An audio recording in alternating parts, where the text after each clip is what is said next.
사무엘상 26장입니다. 앞서 다윗은 자신의 힘과 근력으로 사람을 죽일 수 있는 두 번의 기회가 있었음을 살펴봤는데요. 한 번은 사울이 엔딕의 동굴에 용변을 보러 들어왔을 때였는데 죽이지는 않고 옷자락만 베었다라고 되어 있습니다. 또 한 번은 도움을 요청했을 때 막말과 모욕을 준 나발을 죽이려 했지만 아비가일의 중재로 불상사를 면한 일이 있습니다. 여기에서는 다윗이 또 사울을 죽일 수 있는 기회가 주어졌음에도 불구하고 그를 죽이지 않는 장면이 소개되고 있는데요. 이 기사는 앞서 24장과 내용이 비슷하지만 쫓기던 지역과 다윗이 사울에 대한 취한 태도와 상황 등은 큰 차이가 있습니다. 그래서 얘기하는 것이고요. 사울이 또다시 다윗을 죽이겠다고 1절에서 3절까지 나오죠. 다윗 여행이 하길라 산에 숨어 있을 때 사람들이 밀고를 하였습니다. 다윗은 사울이 자기를 잡으려고 온 것을 알아차렸는데 앞서 엔딕의 동굴 사건에서 다윗에게 죽을 뻔한 것을 안 사울은 자신의 잘못을 뉘우치면서 자신을 살려준 다윗에게 사과하고 축복까지 했었습니다. 그러나 그것이 일시적 형식적인 뉘우침이라는 것은 또다시 사울이 다윗을 죽이려고 뒤쫓은 사실에서 확실히 드러나고 있죠. 확실히 사울은 변덕스럽고 기회주의적인 인물로서 악한 영에 사로잡혀 사는 전형적인 죄인의 모습을 보여주고 있습니다. 출애굽기 10장에도 나옵니다. 다윗을 뒤쫓는 사울의 발걸음은 멸망의 길을 향해 달리는 악마의 마지막 몸부림에서 비롯됐다는 것을 우리는 알 수 있습니다. 요한계시록 20장에도 기록되어 있죠.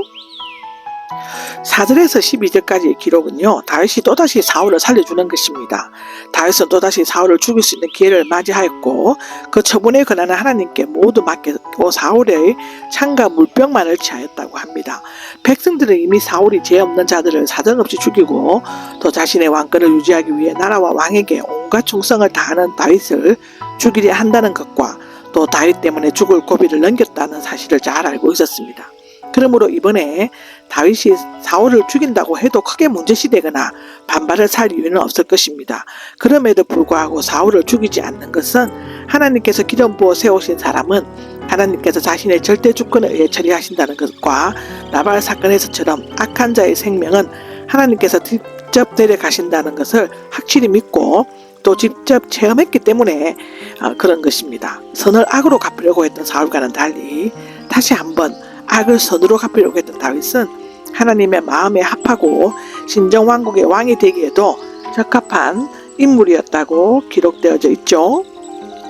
한 사람의 성공과 실패를 판가름해 주는 기준은 하나님께서 함께 하시는가의 여부이라고 창세기 39장 잠언 3장에도 나오죠. 결국 다윗의 예견대로 사울은 길보아 전투에서 그 비참한 최후를 맞이했습니다. 사울의 군대는 지금 블레셋 군대도 무찌를 만큼 막강한 정예병들로 구성되어 있는데요. 그 군대를 지휘하는 아비새는 뛰어난 장수였습니다. 그런데 그들이 다윗이 들어오고 나가는 것을 전혀 몰랐다는 것은 큰 문제가 아닐 수가 없었습니다. 물론 그 이유는 하나님께서 그들을 깊이 잠들게 하시기 때문이라고 12절에 나오죠. 그것은 이미 하나님께서 그들을 버리셨고 그들을 둔하게 하셨음을 나타내는 것입니다. 13절에서 25절까지의 얘기는 다윗의 충고와 사울의 뉘우침에 대해서 기록되어져 있습니다. 사울이 있는 그곳에는 반대편 골짜기로 건너간 다윗은 사울을 호위하는 아브넬에게 왕의 창과 물병을 가져가도 모른다고 책망하였습니다.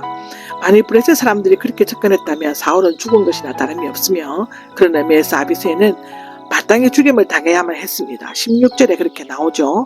그리고는 잠에서 깨어난 사울에게 울부짖다시피 처절하게 항변을 하였습니다.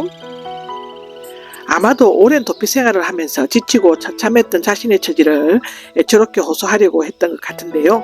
만일 여호와께서 사울로 하여금 다윗을 쫓게 하셨다면 자신의 목숨까지 희생제물로 바치겠고 만일 사람들이 그렇게 했다면 저주를 받을 것이라고 했습니다. 그 이유는 그들이 다윗으로 하여금 여호와의 언약 공동체에서 강제로 쫓아내려고 공적으로 하나님께 예배드리는 장소에서 몰아냄으로써 하나님의 뜻을 거슬렸기 때문이죠. 이제 사울은 하나님께서 다윗을 보호하신다는 사실을 분명히 알았기 때문에 자신의 죄를 고백하고 다윗의 최종적인 승리를 인정하였습니다. 물론 이러한 태도는 앞서 엔겐디 사건 때처럼 냉철한 이성적 판단보다는 쉽사리 흥분하는 감정적 결심으로 비롯된 것으로서 그의 변덕스러운 성품과 불완전한 인격을 반영하고 있죠. 요컨대 사울의 모습은 자신의 때가 끝나고 다윗의 때가 임박했음을 암시해주고 있는 것입니다.